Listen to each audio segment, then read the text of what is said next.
Hey, Melissa here from GirlGoneFishing, and today I'm just about getting ready to hit the water and do some fishing, but I thought maybe you guys would like to see what the bottom of my Hobie Lynx looks like after almost a full season of tournament fishing on it.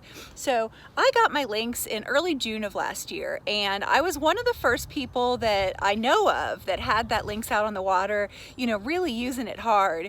And as we went through the summer, it was sort of discovered that the Lynx has a very thin fiberglass shell around a foam core and then a thin skin covering, and it does that to have that lightweight. And man, that lightweight is so important to me. One of the main reasons I love this Lynx, I mean, plus the stability, the comfort, the agility, the speed. I mean, it's just an amazing boat, suits me really, really well. But it does not like impacts. It doesn't have the rigidity and what's the word? You can't beat the heck out of it like you can with a rotomolded kayak. So I didn't know that at first. Took the kayak down to Cedar Creek Lake in Kentucky and got stuck on a tree, like a submerged tree. You know, you do that on a kayak, you get stuck on the tree, you scoot off, everything's fine. Well, I ended up putting a little puncture in the fiberglass. It went through to the foam. So I took it into Strictly Sailing Kayak last year, and they epoxy filled in the little puncture and covered everything in clear Gorilla Tape. The epoxy worked great.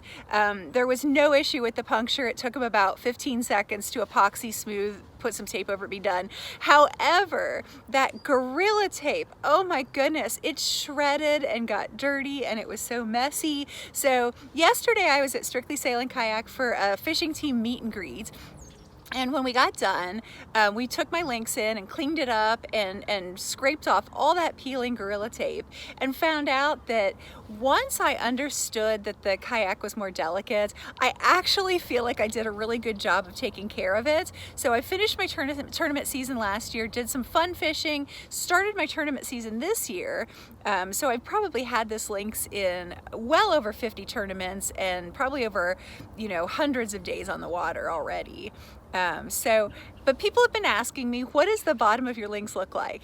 And I figured I'd show you before I launched it and got it all messy again. Got it upside down here for you. So you can see here, this was from when I first got it and didn't realize that I had to be so careful. I'm not exactly sure what is causing these scratches on this edge.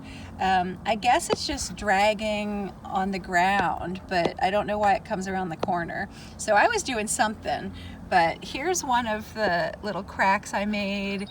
Just filled it in with epoxy. Another tiny little ding right here, just put some epoxy on it and smoothed it out. Took off all the gross Gorilla Tape, and it seemed to protect it pretty well, so put on some more, knowing that we're gonna have to peel that off when it gets all gross.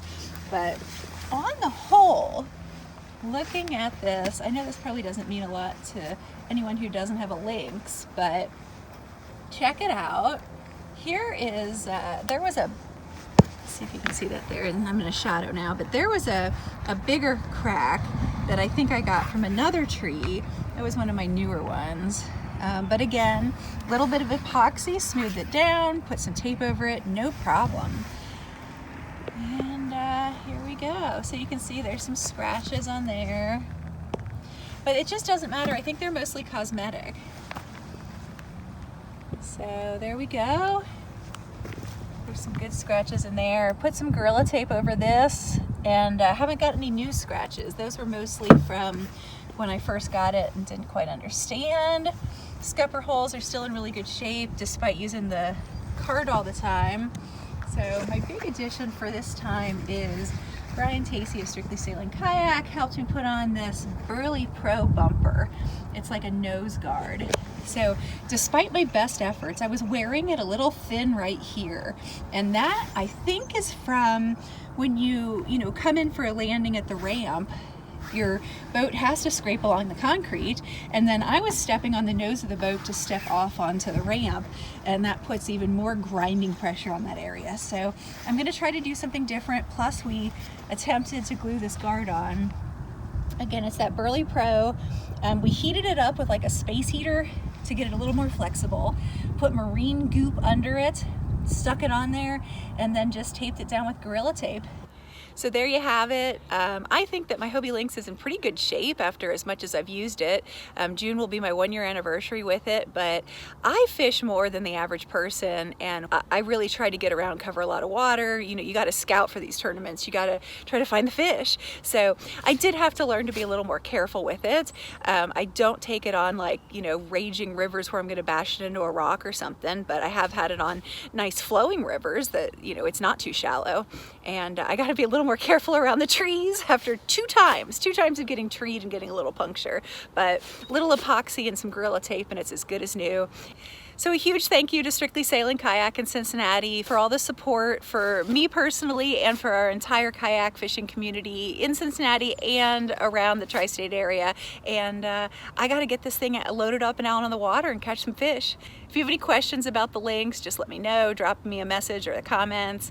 I love this boat. This Lynx, it's like it was made for me. Lightweight, fast, comfortable, agile, and just stable and fun. So got to get loaded up and get out and fishing. And thanks for watching, you guys. I appreciate ya, and I'll talk to you on the next one.